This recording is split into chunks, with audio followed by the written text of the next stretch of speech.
കാറ്റത്തെ കിളിക്കൂടിന്റെ ഇന്നത്തെ എപ്പിസോഡിലേക്ക് എല്ലാവർക്കും സ്വാഗതം. സുധീഷ് സ്വർണവും പണവും തട്ടിക്കൊണ്ടുപോയി തന്നെ അവിടെ പിടിച്ചു വെച്ചിരിക്കുന്ന കാര്യം പറയുമ്പോൾ രാജീവും ഒരു ഞെട്ടൽ അഭിനയിച്ചുകൊണ്ട് ആരാ സുധീഷെ, ആരായാലും ഞങ്ങൾ കണ്ടുപിടിക്കാം എന്ന് രാജീവ് പറയുമ്പോൾ അയ്യോ അതിനുവേണ്ടി നിങ്ങൾ കഷ്ടപ്പെടുകയൊന്നും വേണ്ട എന്നും പറഞ്ഞ് ഹരീഷെ എന്നവൻ നീട്ടി വിളിക്കുന്നുണ്ട്. അപ്പോഴേക്കും ഹരീഷും രാജീവ് സുധീഷിനെ കൊണ്ടുപോവാൻ ഏർപ്പാടാക്കിയ ആളെയും കൊണ്ടുവരുന്നുണ്ട്. രാജീവും അരുണും അവനെ കണ്ടപാടെ ആകെ ടെൻഷനിലാവുന്നുണ്ട്. അപ്പോഴേക്കും സുധീഷും ദാ ഇവൻ തന്നെയാ എന്നവരോടായി പറയുന്നുണ്ട്. ആരാടാ നീ, ആര് പറഞ്ഞിട്ടാ നീ ഇതൊക്കെ ചെയ്തത്, എന്താടാ നിന്റെ ഉദ്ദേശം എന്നൊക്കെ രാജീവ് അവനോടായി ചോദിച്ചുകൊണ്ട് സുധീഷിനോടായി സുധീഷെ ഇനി ഇവന്റെ കാര്യം ഞാൻ നോക്കിക്കോളാം, എന്താ സത്യമെന്ന് ഞാൻ ഇവനെ കൊണ്ട് പറയിപ്പിക്കാം എന്നൊക്കെ പറഞ്ഞ് അയാളുടെ കവിളിൽ രാജീവ് ആഞ്ഞടിക്കുന്നുണ്ട്. അയാളുടെ ആ നാടകം കണ്ട് സുഭാഷും ദേഷ്യത്തോടെ അയാളുടെ അടുത്തേക്ക് വന്ന് ആ ഗുണ്ടയെ പിടിച്ചു മാറ്റിക്കൊണ്ട് രാജീവിന്റെ മുന്നിൽ പോയി നിൽക്കുന്നുണ്ട്. എന്താ സുഭാഷേ, ഇവന്റെ കാര്യം ഞാൻ നോക്കിക്കോളാം എന്നൊക്കെ രാജീവ് പറയുമ്പോൾ സുഭാഷ് ഒന്നും മിണ്ടാതെ അയാളെ നോക്കി നിൽപ്പാണ്. എന്താ സുഭാഷേ, എന്താ ഇങ്ങനെ നിൽക്കുന്നേ എന്ന് രാജീവ് ചോദിക്കുമ്പോൾ നിങ്ങളെ വിശ്വസിച്ചല്ലേ ഞാൻ ഇവരെ ഇങ്ങോട്ട് വിട്ടത്. നിധിയുടെ അച്ഛൻ എല്ലാം മറന്ന് വീട്ടിലേക്ക് വന്ന് ഞങ്ങളുടെ കൂടെ ഒരു ദിവസം താമസിച്ച് അവിടെ നിന്ന് ഭക്ഷണവും കഴിച്ച് ഇവരെ കൂടെ കൂട്ടിക്കോട്ടെ എന്ന് ചോദിച്ചപ്പോൾ ഞാൻ അതിന് സമ്മതിച്ചു. അതാണോ ഞങ്ങൾ ചെയ്ത തെറ്റ് എന്ന് സുഭാഷ് ചോദിക്കുമ്പോൾ സുഭാഷ് ഏട്ടാ, എന്തിനാ ഇയാളോട് ഇങ്ങനെ മര്യാദയ്ക്കൊക്കെ സംസാരിക്കുന്നേ, ഇത്തിരി നേരം കൂടി വൈകി നമ്മൾ അവിടെ എത്തിയിരുന്നെങ്കിൽ സുധീഷന്റെ ബോഡിയും കൊണ്ട് നമുക്ക് വരേണ്ടി വന്നേനെ, എന്നിട്ട് ഇങ്ങനോട് ഇപ്പോഴും ഇങ്ങനെ മര്യാദയ്ക്കാണ് സംസാരിക്കുന്നത് എന്ന് ഹരീഷ് ചോദിക്കുമ്പോൾ എന്താ മോനെ ഇങ്ങനെയൊക്കെ പറയുന്നേ എന്ന് രാജീവും ചോദിക്കുന്നുണ്ട്. അപ്പോഴേക്കും നിധിയും എന്താ കാര്യം, ആരാ സുധീഷിനെ കൊല്ലാൻ ശ്രമിച്ചത്, എന്താ ഇവിടെ നടക്കുന്നേ എന്നൊക്കെ ചോദിക്കുമ്പോൾ ഏട്ടത്തിയുടെ അച്ഛൻ തന്നെയാ എല്ലാത്തിനും കാരണം എന്ന് നികേഷും പറയുന്നുണ്ട്. ഞാനോ എന്നൊരു ഞെട്ടൽ അഭിനയിച്ചുകൊണ്ട് രാജീവ് ചോദിക്കുമ്പോൾ എന്താ നിങ്ങൾ ഈ പറയുന്നേ എന്ന് നിധിയും ചോദിക്കുന്നുണ്ട്. ഏട്ടത്തി സുധീഷേട്ടന്റെ കയ്യിൽ എല്ലാം പ്ലാൻ ചെയ്ത് പണവും സ്വർണവും കൊടുത്തുവിട്ടതും വഴിയിൽ വെച്ച് പണം തട്ടിയെടുക്കാൻ ആളെ വിട്ടതും സുധീഷേട്ടനെ പിടിച്ചുകൊണ്ടുപോയി കൊല്ലാൻ ശ്രമിച്ചതും എല്ലാം ഏട്ടത്തിയുടെ അച്ഛൻ തന്നെയാ എന്ന് നികേഷ് പറയുന്നത് കേട്ട് ഒരു ഞെട്ടലോടെ നിധിയും അച്ഛനെ നോക്കിക്കൊണ്ട് അച്ഛനോ എന്ന് ചോദിക്കുന്നുണ്ട്. അതെ ഏട്ടത്തി, സുധീഷ് ചേട്ടനെ ഇല്ലാതാക്കണം, ഏട്ടത്തിയെ ഇങ്ങോട്ട് തിരിച്ചു കൊണ്ടുവരണം, അതിനായി ഏട്ടത്തിയുടെ അച്ഛനും ചേട്ടനും കൂടി തയ്യാറാക്കിയ പ്ലാനായത്. എല്ലാം പിടിച്ചെന്നായപ്പോ ഇപ്പൊ നാടകം കളിക്കുന്നതാ. അഥവാ ഇന്നലെ ഞങ്ങള് സുധീഷ് ചേട്ടനെ കണ്ടില്ലായിരുന്നെങ്കിലേ ഇപ്പൊ സുധീഷ് ചേട്ടൻ ജീവനോടെ ഉണ്ടാവില്ലായിരുന്നു എന്നൊക്കെ നികേഷ് പറയുന്നത് കേട്ട് നിധിയും ദേഷ്യത്തോടെ അച്ഛനെ നോക്കിക്കൊണ്ട് ഇവർ പറയുന്നതൊക്കെ ശരിയാണോ, ഞാൻ ഇങ്ങോട്ട് തിരിച്ചു വരാൻ വേണ്ടിയാണോ നിങ്ങൾ ഇതൊക്കെ ചെയ്തത് എന്ന് അച്ഛനോടായി ചോദിക്കുമ്പോൾ ഇല്ല മോളെ, അച്ഛൻ അങ്ങനെ ചെയ്യുമെന്ന് മോൾക്ക് തോന്നുന്നുണ്ടോ എന്ന് രാജീവ് വിഷമം അഭിനയിച്ചുകൊണ്ട് പറയുമ്പോൾ ഓ ഒന്നും അറിയാത്ത പോലെ അഭിനയിക്കുകയാണല്ലേ സാറ്, അപ്പോൾ ഇങ്ങനെയൊന്നും നടത്താനല്ലെങ്കിൽ പിന്നെന്തിനാ സാർ എന്നെ വെല്ലുവിളിച്ചത് എന്ന് സുധീഷ് ചോദിക്കുമ്പോൾ എന്ത് വെല്ലുവിളി എന്ന് നിധി സംശയത്തോടെ ചോദിക്കുമ്പോൾ സുധീഷ് രാജീവിനെ നോക്കിക്കൊണ്ട് എന്താ പറയട്ടെ എന്ന് ചോദിക്കുന്നുണ്ട്. സുധീഷെ വേണ്ട എന്ന് പരിഭ്രമത്തോടെ രാജീവ് പറയുമ്പോൾ എന്താ വേണ്ടാത്തത്, നിധിയെ എൻ്റെ അടുത്തു നിന്നും ഒരാഴ്ചക്കുള്ളിൽ കൊണ്ടുപോകുമെന്ന് നിങ്ങളല്ലേ എന്നെ വെല്ലുവിളിച്ചത്. വീട്ടിൽ വന്ന് ഈ നാടകം കളിച്ച് ഞങ്ങളെ ഇങ്ങോട്ട് കൊണ്ടുവരുമ്പോൾ നിങ്ങളുടെ മനസ്സിൽ എന്തോ ഒരു പ്ലാൻ ഉണ്ടെന്ന് എനിക്കറിയായിരുന്നു. പക്ഷെ അച്ഛനും മകനും കൂടി എന്നെ കൊല്ലാനായിരുന്നു പ്ലാൻ ചെയ്തിരുന്നതെന്ന് ഞാൻ ഒരിക്കലും കരുതിയില്ല എന്ന് സുധീഷ് പറയുമ്പോൾ നിധി വിഷമത്തോടെ അച്ഛനെ നോക്കുന്നുണ്ട്. നിധി അങ്ങനെയൊന്നും നടന്നിട്ടില്ല, നിന്നെ ഈ കുടുംബത്തെയും പിരിക്കാൻ വേണ്ടി ഇവൻ ഓരോ കഥകൾ ഉണ്ടാക്കി പറയുന്നതാ, ഇവരെ നീ വിശ്വസിക്കരുത്, ഇവരുടെ കാര്യം ഞാൻ നോക്കിക്കോളാം, മോളകത്തേക്ക് പോയിക്കോ എന്ന് പറഞ്ഞ് ഹേമയോടായി ഹേമെ മോളകത്തേക്ക് കൊണ്ടുപോ എന്ന് രാജീവ് പറയുമ്പോൾ ഹേമയും നിധിയുടെ അടുത്തേക്ക് വന്ന് അച്ഛൻ അവരോട് സംസാരിച്ചോളും, മോളകത്തേക്ക് വാ എന്ന് പറഞ്ഞ് അവളുടെ കയ്യിൽ പിടിക്കുമ്പോഴേക്കും അരുണിനോടും അരുണെ മോളെ അകത്തേക്ക് കൊണ്ടുപോ എന്ന് പറയുന്നുണ്ട്.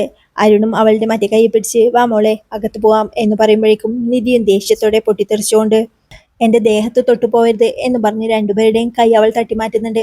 മോളച്ഛൻ പറയുന്നതൊന്ന് വിശ്വസിക്കേ എന്ന് പറഞ്ഞ് രാജീവ് അവളുടെ തോളത്ത് കൈവെക്കുമ്പോഴേക്കും അവൾ ആ കൈ തട്ടിമാറ്റിക്കൊണ്ട് സുധീഷ് പറയണം, അന്ന് കാറിൽ കയറിയത് മുതൽ എന്താ സംഭവിച്ചതെന്ന് എനിക്കറിയണം എന്ന് സുധീഷിനോടായി പറയുമ്പോൾ സുധീഷും അന്ന് കാറിൽ വെച്ച് നടന്ന കാര്യങ്ങൾ അവളോട് ഓർത്തെടുത്ത് പറയുന്നുണ്ട്. ഇന്നേക്ക് 7 ദിവസം 7 ദിവസത്തിനുള്ളിൽ ഞാൻ അവളെ നിന്റെ അടുത്ത് നിന്നും എന്നേക്കുമായി കൊണ്ടുപോകും, പിന്നെ തുടങ്ങും നിന്റെ കഷ്ടകാലം എന്ന് രാജീവ് അന്ന് പറഞ്ഞത് അവളോടായി പറഞ്ഞുകൊണ്ട് ഇവിടെ വന്നിട്ടും നിന്റെ വീട്ടുകാർ എന്നോട് എന്തൊക്കെ ചെയ്തു എന്നറിയോ, എന്നിട്ടും ഞാനെന്താ അതൊന്നും തന്നോട് പറയാതിരുന്നേ, കുടുംബത്തോടെ ഇരിക്കുമ്പോൾ തന്റെ മുഖത്തുള്ള സന്തോഷം സമാധാനവും ഇല്ലാണ്ടാക്കണ്ട എന്ന് കരുതിയ എന്ന് സുധീഷ് പറയുമ്പോൾ എന്താ ഇവിടെ സംഭവിച്ചേ, എങ്ങനെയാ ഇവരൊക്കെ സുധീഷിനെ അപമാനിച്ചേ, എന്താ കാര്യം എന്നൊക്കെ നിധി ചോദിക്കുമ്പോൾ സുധീഷും അവിടെ വെച്ച് ഓരോ ദിവസവും അവർ അവനോട് ചെയ്ത കാര്യങ്ങളൊക്കെ നിധിയോട് വിവരിച്ചു പറയുന്നുണ്ട്.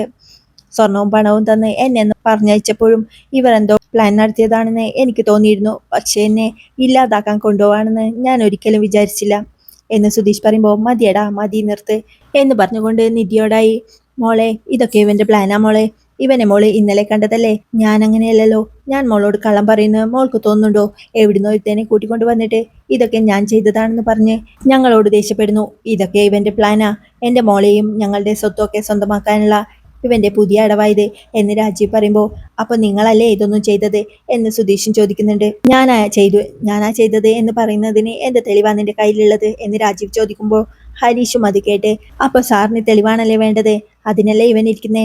എടാ, സാറിന് കൃത്യമായിട്ട് കാര്യങ്ങളൊക്കെ ഒന്ന് പറഞ്ഞു കൊടുക്ക്, സാറിന് വേണ്ട കൃത്യമായ പ്രൂഫൊക്കെ ഇവൻ തരും എന്നും പറഞ്ഞ് ആ ഗുണ്ടയെ പിടിച്ച് മുന്നോട്ട് തള്ളിവിടുന്നുണ്ട്.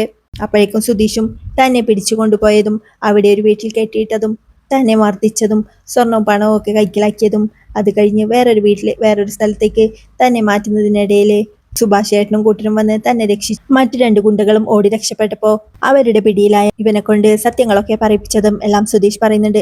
സുധീഷ് ഏട്ടാ, ഇവൻ ഇങ്ങനെ ചോദിച്ചാലൊന്നും സത്യങ്ങൾ പറയില്ല എന്നും പറഞ്ഞുകൊണ്ട് ഹരീഷ് അവനെ തല്ലിച്ചാതിക്കുന്നുണ്ട്. ഒട്ടും സഹിക്കാൻ പറ്റാതെ അവനും രാജീവ് ശങ്കർ സാർ പറഞ്ഞിട്ടാ ഞാൻ ഇതൊക്കെ ചെയ്ത്, സാറാ സ്വർണത്തിന്റെയും പണത്തിന്റെയും കണക്കൊക്കെ പറഞ്ഞ് താൻ പോകുന്ന വഴിയും തന്നെ കൊണ്ടുപോകണം എന്നൊക്കെ പറഞ്ഞ് ഞങ്ങളെ വിട്ടത് എന്നവൻ പറയുമ്പോ, അപ്പോ എന്നെ അവിടുന്ന് മാറ്റാൻ നിന്നോടാരാ പറഞ്ഞേ എന്ന് സുധീഷ് ചോദിക്കുമ്പോൾ, അരുൺ സാർ പറഞ്ഞിട്ടാ അവിടുന്ന് മാറ്റിയത്, ആരെങ്കിലും അന്വേഷിച്ചു വന്നാ പെട്ടെന്ന് കണ്ടുപിടിക്കാൻ പറ്റും എന്നും പറഞ്ഞ് മറ്റൊരു സ്ഥലത്തേക്ക് കൊണ്ടുപോയി അവിടുന്ന് തട്ടിക്കളയാൻ അരുൺ സാറാ പറഞ്ഞത് എന്നവൻ പറയുമ്പോൾ നിധിയും ആകെ ടെൻഷനോടെ അച്ഛനെ തന്നെ നോക്കി നിൽക്കുന്നുണ്ട്. മറ്റു രണ്ടുപേരും ഓടി രക്ഷപ്പെട്ടതുകൊണ്ട് ഇവന് മാത്രമേ കിട്ടിയുള്ളൂ. അല്ലെങ്കിലേ നിന്റെ അച്ഛൻ ഈ പണവും സ്വർണവും കൈക്കലാക്കാൻ വേണ്ടി ഞാൻ ഉണ്ടാക്കിയ ഒരു നാടകമാണിതെന്ന് നിന്റെ അച്ഛൻ നിന്നെ പറഞ്ഞു ബോധ്യപ്പെടുത്തിയേനെ എന്ന് സുധീഷ് പറയുമ്പോൾ നിധിയും ദേഷ്യത്തോടെ അച്ഛനെ തന്നെ നോക്കുന്നുണ്ട്. മോളെ, ഇവൻ പറയുന്നതൊക്കെ കള്ളാ, ഞാൻ അങ്ങനെയൊന്നും ചെയ്തിട്ടില്ല എന്ന് രാജീവ് പറയുമ്പോൾ, നിങ്ങൾ ഇനി ഒന്നും മിണ്ടിപ്പോവരുത്. ഒരാൾക്ക് ഇത്രയും ക്രൂരനാവാൻ പറ്റുമോ? ഇനി ഒരിക്കലും ഞാൻ നിങ്ങളെ വിശ്വസിക്കുകയും ചെയ്യില്ല.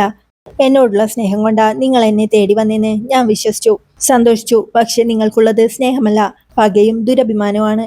ഇങ്ങനെയൊരു നാടകം കളിച്ച് നിങ്ങൾ എന്നെ ഈ വീട്ടിലെത്തിക്കാൻ ശ്രമിക്കുമെന്ന് ഞാൻ ഒരിക്കലും കരുതിയില്ല എന്നൊക്കെ നിധി വിളിച്ചു പറയുമ്പോഴേക്കും, നിധി, അച്ഛൻ എന്ത് ചെയ്താലും അത് നിന്റെ നന്മയ്ക്ക് വേണ്ടിയാ. ഇനിയും ആ കുപ്പയിൽ പോയി കിടക്കണോ നിനക്ക്?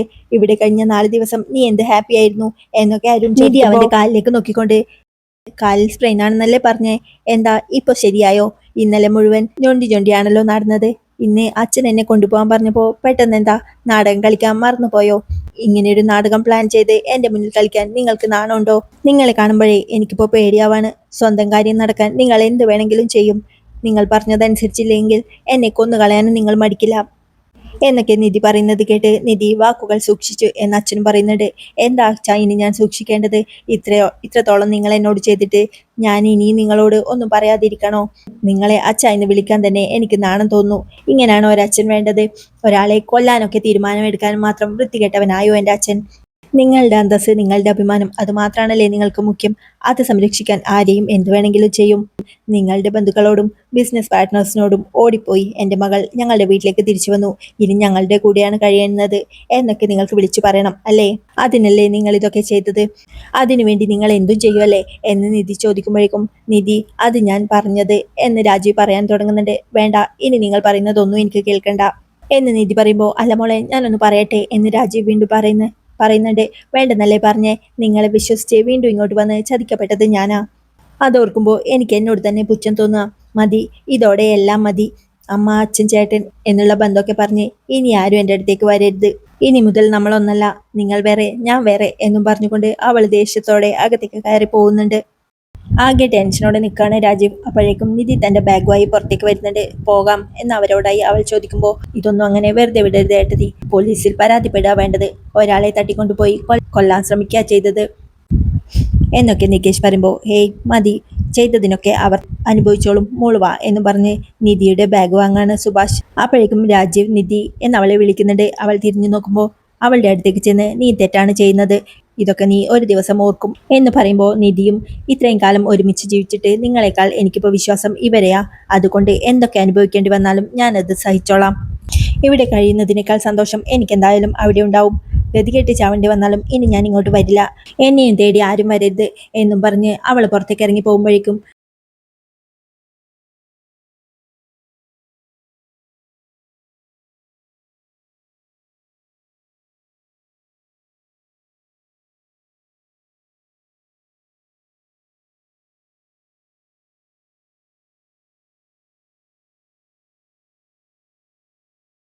സുഭാഷും കൂട്ടരും അവളുടെ പുറകെ പുറത്തേക്ക് ഇറങ്ങി പോകുന്നുണ്ട്.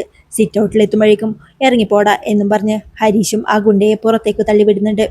മുറ്റത്തെത്തിയ നിധിയും സുധീഷിനോടായി സോറി, നടന്നതിനൊക്കെ ഒരു കണക്കിന് ഞാനും കാരണക്കാരിയാ എന്ന് പറയുമ്പോൾ അതിനിപ്പോ താനെന്താ ചെയ്തേ എന്ന് സുധീഷും ചോദിക്കുന്നുണ്ട്.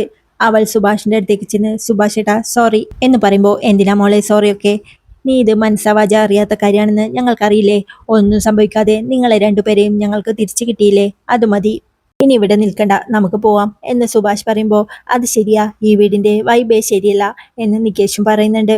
അപ്പോഴേക്കും സുധീഷും സുഭാഷ് ഏട്ടാ ഞാൻ ഇപ്പോൾ വരാം എന്ന് പറഞ്ഞ് അകത്തേക്ക് കയറി പോകുന്നുണ്ട്. എന്തിനാടാ എന്ന് സുഭാഷ് ചോദിക്കുമ്പോൾ ഒരു ചെറിയ പണി ബാക്കിയുണ്ട് എന്ന് സുധീഷ് പറയുമ്പോൾ സുഭാഷ് ടെൻഷനോടെ അവനെ നോക്കുന്നത് കണ്ട് പോയി വരട്ടെ, ആ പണി തീർത്തിട്ട് വരുന്നത് നല്ലതല്ലേ എന്ന് ഹരീഷും പറയാണ്. അകത്തേക്ക് കയറി ചെന്ന സുധീഷും അരുണിനെ ചേർത്ത് പിടിച്ചുകൊണ്ട് വാളിയ എന്നും പറഞ്ഞ് അവനെ അടുത്തേക്ക് നിർത്തുന്നുണ്ട്. അവൻ തന്നെ നോക്കുമ്പോഴേക്കും അവന്റെ മുഖത്ത് ആഞ്ഞടിക്കാണ് സുധീഷ്. നീ പറഞ്ഞു വിട്ട ആളുകള് എന്നെ കെട്ടിയിട്ടൊന്ന് പെരുമാറിയിരുന്നു, കിട്ടിയതിന്റെ പലിശയെങ്കിലും നിന്നെ ഏൽപ്പിക്കാതെ പോയാൽ എനിക്കതൊരു ഭാരാവും എന്നും പറഞ്ഞ് അവൻ വീണ്ടും അരുണിന്റെ കവിളത്ത് ആഞ്ഞടിക്കുന്നുണ്ട്. രാജീവും ഒച്ചയെടുത്ത് അവന്റെ അടുത്തേക്ക് വരുമ്പോഴേക്കും അവനും അയാളെ തള്ളിമാറ്റിക്കൊണ്ട് അരുണിന്റെ അടുത്തേക്ക് ചെന്ന് നീ ഇന്നലെ മുഖം മൂടി വെച്ച് എൻ്റെ അടുത്ത് വന്ന് എന്നെ ഒന്ന് പെരുമാറിയിരുന്നു എന്നും പറഞ്ഞ് അവന്റെ മുഖത്ത് ആഞ്ഞടിക്കുന്നുണ്ട്.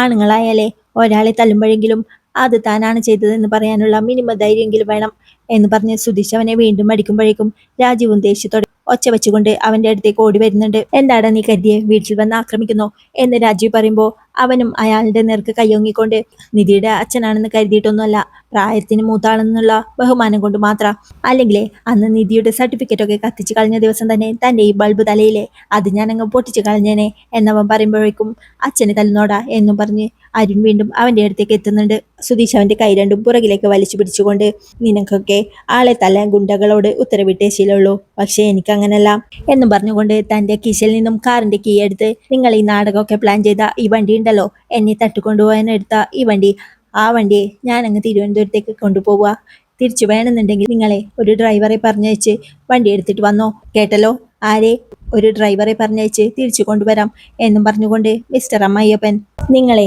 നടത്താൻ പറ്റുന്ന കാര്യങ്ങളെ വെല്ലുവിളിക്കാവൂ, അല്ലെങ്കിൽ ഇങ്ങനെ നാണം കെട്ട് നാറി നിൽക്കേണ്ടി വരും, ഒരാഴ്ചയല്ല ഒരു വർഷം ശ്രമിച്ചാലും നിങ്ങൾക്ക് നിധിയെ ഇങ്ങോട്ട് കൊണ്ടുവരാൻ പറ്റില്ല എന്നും പറഞ്ഞുകൊണ്ട് അരുണിനോടായി പോട്ടെ അളിയാ, അളിയനെ ഓരോന്ന് പൊട്ടിക്കണമെന്ന് തോന്നി കൈ ധരിക്കുമ്പോൾ പൊന്നളിയന്റെ അടുത്തേക്ക് വന്ന് ഓരോന്ന് തന്നിട്ട് പോയിക്കോളാം, എങ്കിലേ അളിയൻ പോയിട്ട് വരാം എന്നും പറഞ്ഞ് സുധീഷ് പുറത്തേക്ക് ഇറങ്ങുമ്പോഴേക്കും നീ വഴക്കുണ്ടാക്കാൻ പോയതാണോ എന്ന് സുഭാഷ് ചോദിക്കുമ്പോൾ എനിക്കെന്താ വട്ടുണ്ടോ എന്നും പറഞ്ഞുകൊണ്ട് ആ വണ്ടിയെ നോക്കിക്കൊണ്ട് എന്നെ തട്ടിക്കൊണ്ടു പോകാനും പെടുത്താനും ഒക്കെ ഉപയോഗിച്ച വണ്ടിയല്ലേ, ഇനിയിപ്പോൾ നിധിയെ വീട്ടിലേക്ക് കൊണ്ടുപോകാനും ഈ വണ്ടി തന്നെ മതി എന്ന് ഞാൻ തീരുമാനിച്ചു എന്ന് സുധീഷ് പറയുന്നത് കേട്ട് ഈ വണ്ടിയോ എന്ന് സുഭാഷും ടെൻഷനോട് ചോദിക്കുന്നുണ്ട്.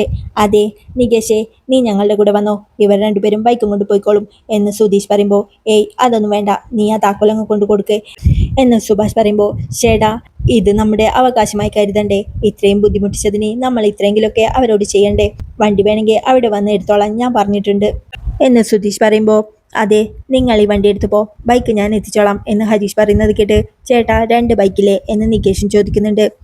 അതൊന്നും കുഴപ്പമില്ല, ഇവിടെ ഒരു വർക്ക്ഷോപ്പിൽ എൻ്റെ ഒരു ഫ്രണ്ട് ഉണ്ട്, ഞാൻ അവനെയും കൂട്ടി വന്നോളാം എന്ന് ഹരീഷ് പറയുമ്പോൾ എടാ അതൊക്കെ വേണോ, അതൊക്കെ വലിയ പ്രശ്നമല്ലേ എന്ന് സുഭാഷും ചോദിക്കുന്നുണ്ട്. അപ്പോഴേക്കും നിധിയും സുധീഷ് പറഞ്ഞത് തന്നെയാ ശരി, അവർ നമ്മളെ ഇത്രയും ബുദ്ധിമുട്ടിച്ചതല്ലേ, വണ്ടി വേണമെങ്കിൽ അവർ തന്നെ വന്ന് എടുക്കട്ടെ, ഇപ്പം നമ്മുടെ വേവ് ലെങ്ത് ഒക്കെ ശരിയായി വരുന്നുണ്ട്, വാ വണ്ടി എടുക്ക് എന്ന് പറഞ്ഞ് അവൾ പോയി കാറിലേക്ക് കയറുന്നുണ്ട്. അവളുടെ പുറകെ മറ്റുള്ളവരും ചെന്ന് കാറിലേക്ക് കയറാണ്. അങ്ങനെ കാറിൽ വീട്ടിലേക്കുള്ള യാത്രയിലാണ് അവർ 4 പേരും. സുഭാഷ് നിധിയെ നോക്കിക്കൊണ്ട് മോളെ നീ എന്താ ഒന്നും മിണ്ടാതിരിക്കുന്നേ എന്ന് ചോദിക്കുമ്പോൾ ഉറക്കത്തിലായിരുന്ന നികേഷും പെട്ടെന്ന് എഴുന്നേറ്റുകൊണ്ട് എന്താ പറഞ്ഞേ എന്ന് ചോദിക്കുന്നുണ്ട്. നീ എഴുന്നേറ്റോ എന്ന് സുഭാഷും ചോദിക്കുന്നുണ്ട്. പെട്ടെന്ന് ഉറങ്ങിപ്പോയി, ഇന്നലെ രാത്രി മുഴുവൻ ഉറക്കൊഴിച്ചതല്ലേ എന്ന് നികേഷ് പറയുമ്പോൾ സുഭാഷും നിധിയോടായി എന്താ മോളെ നീ ഒന്നും മിണ്ടാത്തേ എന്ന് ചോദിക്കുന്നുണ്ട്. സോറി സുഭാഷ് ഏട്ടാ എന്നവൾ വിഷമത്തോടെ പറയുമ്പോൾ എന്തിനാ മോളെ ഇത് തന്നെ പറഞ്ഞുകൊണ്ടിരിക്കുന്നേ, അതൊക്കെ കഴിഞ്ഞില്ലേ, നീ അത് വിട് എന്ന് സുഭാഷ് പറയുമ്പോൾ അതല്ല സുഭാഷ് ഏട്ടാ, അച്ഛൻ ഇങ്ങനെയൊക്കെ ചെയ്യുമെന്ന് ഞാൻ ഒരിക്കലും വിചാരിച്ചില്ല, സ്നേഹത്തോടെ ഞങ്ങളെ വീട്ടിലേക്ക് വിളിക്കുമ്പോൾ എന്നോടുള്ള സ്നേഹം കൊണ്ടാണെന്നാണ് ഞാൻ കരുതിയത്, ഞാൻ കാരണം നിങ്ങൾക്ക് എല്ലാവർക്കും ബുദ്ധിമുട്ടായി എന്നൊക്കെ പറഞ്ഞുകൊണ്ട് വിഷമത്തോടെ ഇരിക്കുന്ന നിധിയെ കാണിച്ചുകൊണ്ടാണ് ഇന്നത്തെ എപ്പിസോഡ് അവസാനിക്കുന്നത്. ഈ കിളിക്കുടിന്റെ ബാക്കി വിശേഷങ്ങളുമായി